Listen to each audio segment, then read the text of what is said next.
A folded paper printout sits on a wooden desk. It is covered in neat rows of printed characters.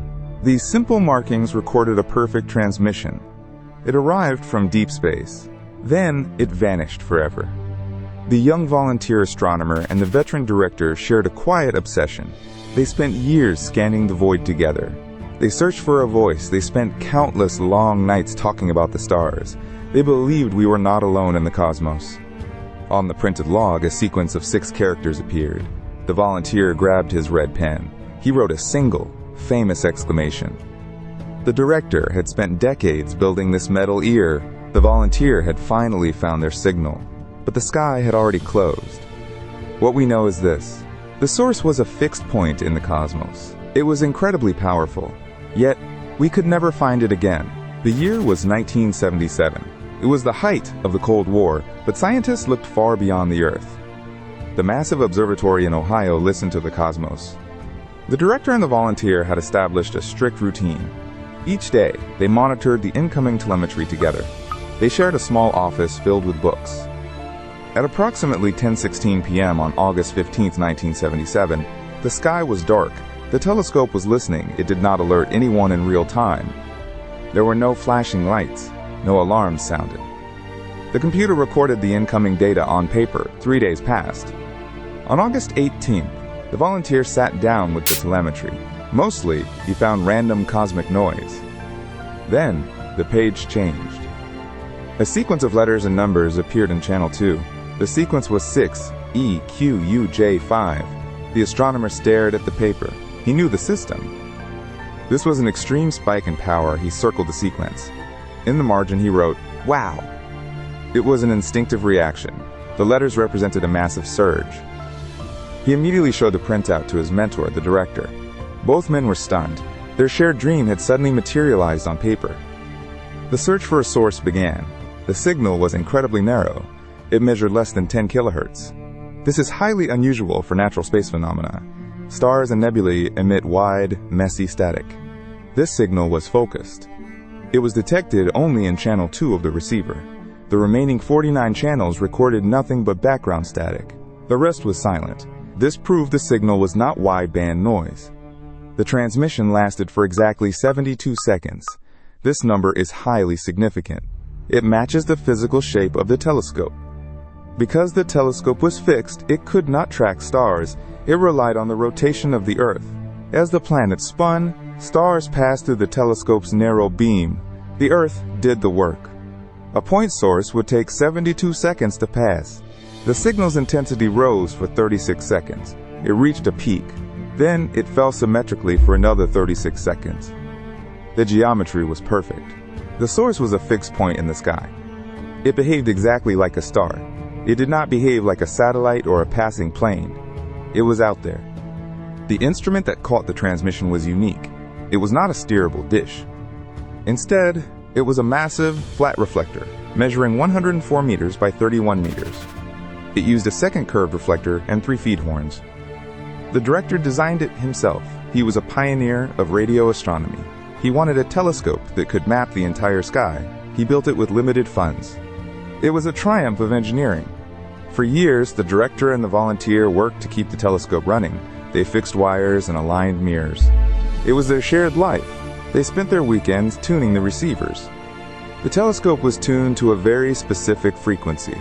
This was 1420.4056 megahertz. This frequency represents the hydrogen line. Hydrogen is the most common element in the universe. Scientists call this frequency the water hole. It is a quiet band. Terrestrial transmitters are legally banned from using it. It is the logical place to look. If an alien civilization wanted to call out, they would likely use this channel. Space is incredibly loud. This frequency is a rare pocket of silence. The telescope listened day and night. It waited for a voice. Yet, the physical evidence contained a frustrating contradiction. The telescope did not have just one receiver. It used 2 identical feed horns pointing in slightly different directions. This design was crucial. It allowed the team to subtract background noise. A real cosmic source would pass horn 1 first. 3 minutes later, the rotation of the Earth would carry it past horn 2. The computer should have recorded 2 identical signals. It only recorded one. The signal appeared in one horn, it was completely absent in the other. It had vanished within 3 minutes. This created a massive puzzle. Where did it go? Did the transmitter shut down, or did it move?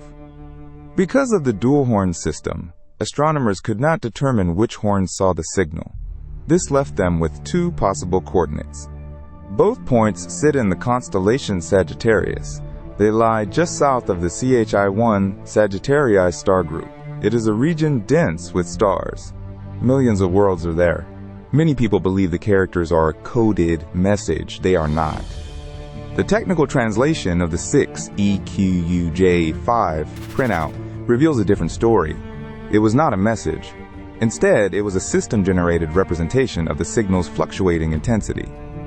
The computer measured the signal-to-noise ratio in 10-second intervals. It used a simple scale. The numbers 1 through 9 represented low intensity. When the signal exceeded 9, the computer used letters. The letter A meant an intensity of 10. The letter B meant 11. The letters continued up the alphabet as the signal grew stronger. Under this scale, the character 6 represents a value between 6.0 and 7.0. The letter E represents 14.0 to 15.0. The letter Q represents 26.0 to 27.0. Then came the peak. The letter U represented a value between 30.0 and 31.0. This was the absolute peak of the transmission. It was over 30 times louder than the background noise. The signal then decayed. The letter J represents 19.0 to 20.0. The number 5 represents 5.0 to 6.0. It was a perfect curve. The peak was astonishingly powerful. Several explanations have been proposed. None have survived scientific scrutiny. In 2016, an associate professor suggested the signal came from comets. He pointed to 2 comets that were undiscovered in 1977. He argued their hydrogen clouds emitted the signal. The mainstream scientific community rejected this. Calculations proved the comets were not in the telescope's path. Furthermore, comets do not produce narrowband emissions of this intensity. The telescope's dual horns would have detected a wide cloud twice. Another theory suggested a terrestrial military signal. Perhaps a secret satellite reflected a powerful transmission. To test this, investigators thoroughly checked military records. They combed through NORAD tracking logs. They searched military and civilian satellite databases from August 15, 1977. No active satellites or space debris were in the path to reflect a signal. A terrestrial reflection is highly improbable. The reflecting object would have to move at the exact sidereal rate.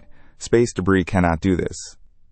Others suggested interstellar scintillation. A weak natural source might have been magnified by gravitational lensing. It is mathematically possible. However, no background source has ever been found at those coordinates. The space remains empty. For decades, astronomers tried to find the signal again. Between 1977 and 1999, more than 100 search campaigns were conducted. They targeted the exact coordinates in Sagittarius. An independent astronomer led the most rigorous campaigns. In 1995 and 1996, he used the massive Very Large Array. He also used the Harvard-Smithsonian receiver. He heard nothing. The silence was absolute. The historic observatory is also gone. In 1998, the Big Ear telescope was decommissioned. The land was sold. The massive steel reflectors were demolished. The ground was flattened. Today, the land is an expansion for a local golf club and residential housing. People play golf where humanity almost touched the stars. The physical connection is broken. Only the printed paper remains. The original printout is preserved in a historical archive in Columbus, Ohio. The red ink has not faded. The data from 1977 sits in quiet archives. We have better instruments today, but we have never heard the sequence again. The origin point near Sagittarius remains silent. The stars are quiet. The director and the young volunteer astronomer never lost faith. They dedicated decades to discussing that warm August night. It was their joint legacy. They showed us that we are listening to a vast, mysterious universe. They proved that a simple metal ear could capture the imagination of the entire world. We are left with a single page of computer printout. The paper remains. It is the most compelling candidate for interstellar communication ever recorded. Was it a fleeting whisper from a distant civilization, or a rare trick of cosmic physics we do not yet understand? Tell me below. Next on Unsolved Echoes, a lighthouse on a remote Scottish island. 3 keepers disappear from a locked room. The door is locked.